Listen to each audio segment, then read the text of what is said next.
अस्सलाम वालेकुम, कैसे हैं आप सब। उम्मीद है खैरियत से होंगे। मैं हूं आपका टीचर समीउल्लाह। आप लोग देख रहे हैं channel physics with Samiullah. Last lecture के अंदर हम लोगों ने डिस्कस किया था sound intensity and sound intensity level. आज हम लोगों ने जिस चीज़ को डिस्कस करना है वो है reflection of sound. Topic number 11.3 को हम लोगों ने डिस्कस करना है। लेक्चर नंबर है हमारे पास 5 और इसके अंदर आज हम लोगों ने एक और चीज़ को स्टडी करना है, एक्टिविटी नंबर 3 को। लेक्चर स्टार्ट करने से पहले अगर आप लोगों ने चैनल को सब्सक्राइब नहीं किया तो चैनल को सब्सक्राइब कर दें, बेल आइकन को प्रेस कर दें और वीडियो को लाइक लाजमी कर दें। ठीक है, चलिए लेक्चर की तरफ चलते हैं।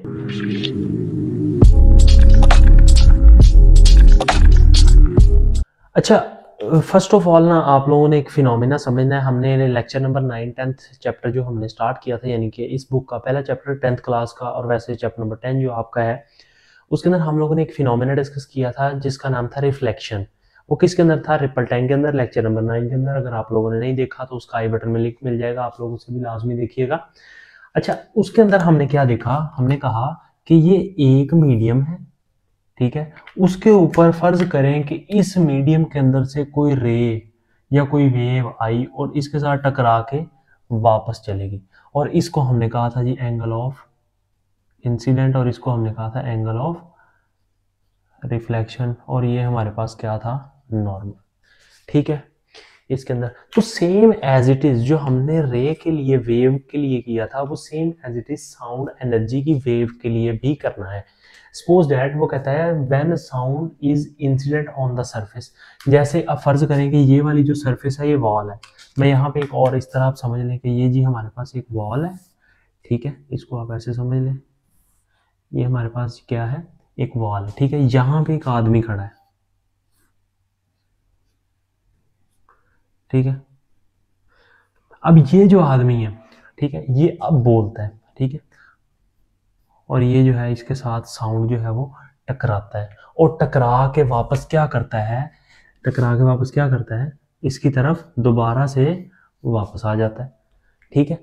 अब इसके टकरा के वापस आने तक, ठीक है, इस टकरा के वापस आने का यानी कि इंसिडेंट करना, जो फिनोमिना हो रहा है उसको कहा जाता है रिफ्लेक्शन, ठीक है। अब मैं आपको बताता हूँ कैसे। इसके टकरा के वापस आने तक को रिफ्लेक्शन बोले। अब ये टकराया, ये था फर्स्ट मीडियम, इसको मैंने कह दिया जी सपोज डैट ये है एयर, और ये हमने कह दिया था ये वॉल है, ठीक है। अब इस एयर से वॉल तक गया और यहाँ पे टकरा के वापस आया, यानी कि यहाँ से ऐसे गया और टकरा के क्या हुआ? वापस आ गया, ठीक है। तो इस फिनोमिने को क्या कहा जाता है? इसको कहा जाता है रिफ्लेक्शन या इको, ठीक है। When sound is incident on the surface of the medium it bounce back to the first medium, कि वो क्या करे? फर्स्ट मीडियम में बाउंस बैक हो जाए। This phenomena is called reflection of sound या इको ऑफ साउंड। अब आप लोग देखें, अगर आप पहाड़ी इलाकों की तरफ जाएं, ठीक है, तो पहाड़ी इलाकों के अंदर आप लोग एक चीज को डिस्कस सुनेंगे, हम उस चीज को डिस्कस कर लेंगे, उसे कहते हैं इको। आप वो आपने बोला हेलो, तो आपको बार बार टकरा के आवाज वापस सुनाई देती है, उसको बोला जाता है इको, ठीक है। अब इको जो है वो बेसिकली होता क्या है? इको के अंदर क्या हो रहा होता है कि आपके, वो कहता है जी फर्ज करें कि ये आपके पास 313 मीटर पर सेकंड, 343 मीटर पर सेकंड जो है वो एयर का साउंड की वैल्यू है, यानी कि जो साउंड की स्पीड है ना वो कितनी है? 343 मीटर पर सेकंड या 767 माइल्स पर आवर, ठीक है। अब उसके अंदर उसने बताया कि जब आप बोलते हैं ना, हमें इको तब सुनाई देगी जब हमारी जो स्पीड है वो जो साउंड की स्पीड है वो कितनी होनी चाहिए। जैसे मैं आप लोगों को बताता हूँ, देखिए स्पीड का फॉर्मूला हमने डिस्कस किया। स्पीड हमारे पास थी v क्रॉस टी। अब टी हमारे पास क्या होगा? मैं यहाँ पे आप लोगों को एक चीज बताना चाह रहा हूँ। ये देखिए v हमारे पास कितना है? 343 मल्टीप्लाई टाइम। अब 0.1 सेकेंड हमारा जो ब्रेन है ना वो हमारी आवाज को सेव या वो बिजी पता कितनी देर रहता है, या आप कह लें कि हमारी आवाज को सुनने का और प्रोसेस का जो टाइम है वो 0.1 सेकेंड। वो कितना है? 0.1 सेकेंड, ठीक। अब 0.1 सेकंड को जब हम इसके साथ मल्टीप्लाई करते हैं ना तो ये हमारे पास बनता है 34 मीटर, क्योंकि मीटर पर सेकंड था तो सेकंड के साथ सेकंड कट जाएगा तो हमारे पास मीटर वैसे ही बच जाएगा, ठीक है। अब इतना जो डिस्टेंस है, इतना जो डिस्टेंस है वो क्या होना चाहिए? ये सॉरी स्पीड का नहीं है, ये डिस्टेंस का फॉर्मूला है, ठीक है। डिस्टेंस आएगा यहाँ पे, डिस्टेंस का, ठीक है। अब मैं आपको एक ही चीज़ बताता हूँ।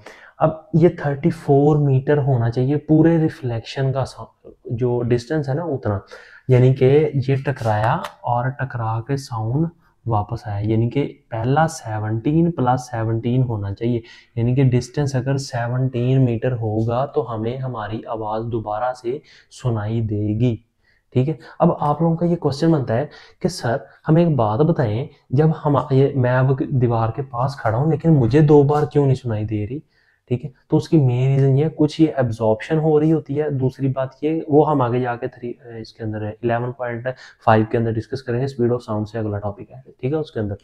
तो अब इसके अंदर हम लोग क्या चीज़ डिस्कस कर रहे हैं, इसके अंदर देखिए हमने क्या कहा, एयर के अंदर जब हमारा जो डिस्टेंस है वो किसी भी उसके साथ रिफ्लेक्टिव सरफेस के साथ 17 मीटर का डिस्टेंस होगा तो फिर हमें क्या होगी, इको सुनाई देगी, ठीक है। ये हम लोगों ने निकाल दिया।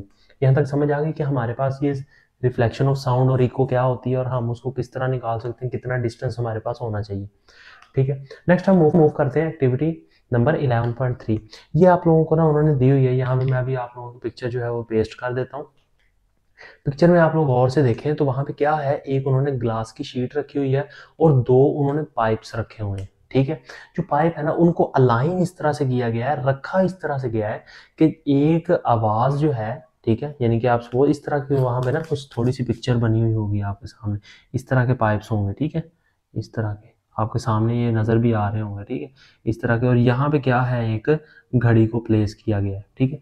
अब ये जो घड़ी की टिक टिक है, इस घड़ी की जो टिक टिक है वो क्या करेगी, वो इस जो ग्लास शीट है, ये हमारे पास क्या है, ग्लास शीट है, इस ग्लास शीट के साथ हमने क्या करना है, उसको अलाइन कर देना है ये वाले को, ताकि इसके अंदर से हमें जो वो आवाज़ है वो सुनाई दे। ये हमारी जो है ये एक्टिविटी नंबर क्या है, ये हमारा ईयर हो गया। एक्टिविटी नंबर 11.3 सिर्फ यही थी कि उन्होंने टिक टिक जो है वो एक पाइप से दूसरे पाइप के साथ सुनाई दी उसके अंदर, क्यों, ग्लास की सरफेस के साथ उसको अलाइन इस तरह से किया गया कि उसकी जो सरफेस है उसके अंदर से हमें उसकी आवाज़ जो है वो सुनाई दे रही थी। तो इसको आपने एक बार रीड कर लेना है। उसके बाद हमारे पास ये इंफॉर्मेशन है जो आप लोगों को यहाँ पे 2 ब्लॉक्स नज़र आएंगे, ये आपके पास रहा पहला ब्लॉक।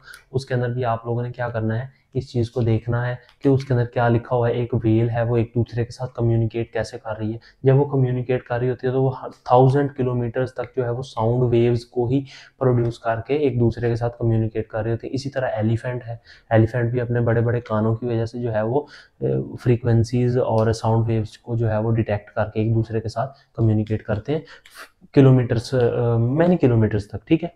और यही था हमारा आज का लेक्चर जिसके अंदर हमने रिफ्लेक्शन ऑफ साउंड को डिस्कस किया, उसके बाद स्पीड ऑफ एयर। और ये बात आप लोगों ने ज़हन में रखनी है कि ये जो है ये 21 डिग्री सेल्सियस के ऊपर है इसकी वैल्यू। और जैसे जैसे आपको एक और चीज़ मैं बताता चलूँ, जैसे जैसे हम टेम्परेचर को इंक्रीज करते जाते हैं तो जैसे ही टेम्परेचर इंक्रीज होगा तो हमारी जो स्पीड है वो फास्ट हो जाएगी, क्यों, उसके अंदर मॉलिक्यूल जो है वो तेज़ी से वाइब्रेट करना स्टार्ट कर देते हैं, चाहे वो एयर ही क्यों ना हो। एयर के अंदर भी तो पार्टिकल्स हैं ना, गैस मॉलिक्यूल्स और पार्टिकल्स हैं, ठीक है। तो ये हम आगे लेक्चर के अंदर स्पीड ऑफ साउंड के अंदर डिस्कस करेंगे। तो आज के लेक्चर के लिए हमारे पास सिर्फ इतना ही, आज का लेक्चर इतना ही। होप सो आप लोगों को समझ आया होगा कि हम लोगों ने रिफ्लेक्शन ऑफ साउंड को डिस्कस किया था, ठीक है। इसी लेक्चर के अंदर अगर आप लोगों ने चैनल को सब्सक्राइब नहीं किया तो चैनल को सब्सक्राइब कर दें, बेल आइकन को प्रेस कर दें और वीडियो को लाइक लाजमी कर दें। नेक्स्ट लेक्चर हमारा जो है वो स्पीड ऑफ साउंड के ऊपर होने वाला है। लेकिन इस चीज़ को आप लोगों ने ज़हन में रखना है कि ये जो हमारे लेक्चर्स आ रहे हैं ना, ये वाले लेक्चर्स जो हैं ये बेसिकली कोई लॉन्ग क्वेश्चन टाइप नहीं है। इसके अंदर मोस्टली MCQs या शॉर्ट क्वेश्चन आ सकता है, ठीक है, ये लॉन्ग क्वेश्चन के लिए नहीं है, ठीक है। तो हम इसको जो है वो थ्योरी को ब्रीफली तो एक्सप्लेन ही ना यहाँ पे मैं लिखूंगा ना एक्सप्लेन करूंगा, आप लोगों ने खुद से रीड आउट करना है। और मैं जो उसका मेन कॉन्सेप्ट होगा वो मैं आपको आने वाले लेक्चर्स के अंदर जिस तरह इस लेक्चर के अंदर बताया है वैसे आप लोगों को बताता रहूँगा। अपना बहुत सारा ख्याल रखिएगा। अल्लाह हाफिज़।